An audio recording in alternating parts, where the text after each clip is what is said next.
Revelation 2450. From the 15th and the 16th of August 1942. Acquiring the graces in the hereafter. Activity in spheres of light. The time of earthly life, which is rich in grace, comes to an end with the human being's death, for then his soul returns to the spiritual kingdom and is either richly blessed with spiritual possessions or poor and meager, depending on whether it has made use of the graces it had at its disposal during earthly life.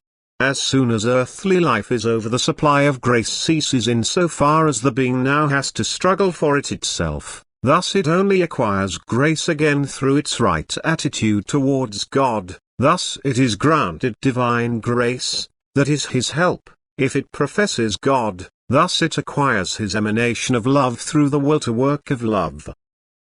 This is a grace in the truest sense of the word, since the test of earthly life was actually intended to bring the human being final perfection, and now God, out of greater than great love, does not deny the being his help in the beyond either, namely in such a way that he grants the being an insight into the suffering of other souls and thereby wants to induce the former to assist these suffering souls. Through this will to help it acquires God's grace again, which God hands out unmeasured to save the souls from dark adversity.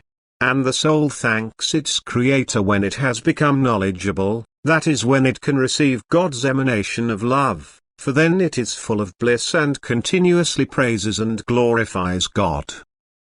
The spheres of light are now accessible to this soul, they are its constant surroundings.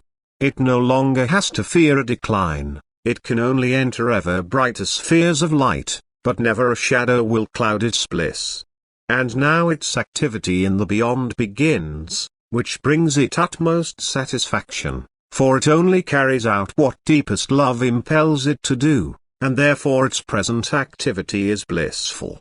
A loving soul is only concerned with giving happiness, thus with handing out what makes it happy itself, and since it has experienced the state of lightlessness itself and agonizingly felt the lack of freedom, it wants to come to the aid of souls in its love which have to endure same fate. For now she also knows that she is thereby fulfilling God's will, she feels, as it were, permeated by divine will and carries it out without resistance. And yet she does not curtail the freedom of will of the souls she wants to guide upwards. Hence her work is laborious and requires utmost patience, yet her love will not let her tire, and the effort will also be rewarded. For she feels utmost bliss when the soul listens to her whisperings and begins to detach itself from the world. This work on the souls in the beyond and on earth is redeeming activity, the significance of which is only rarely understood by the human being on earth, for only the knowledge of eternal bliss makes the necessity of such activity comprehensible. But as soon as the soul stands in the area of divine love emanation in the beyond, it also knows about its task and its importance, and it now fulfills it with a devotion which is only founded in its love. Love and beatitude are inseparable.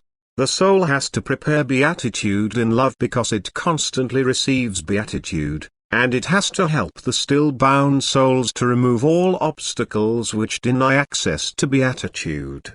The soul must pass on the knowledge through which the unfree souls also attain freedom and can now likewise enter spheres of light, into eternal bliss. Amen.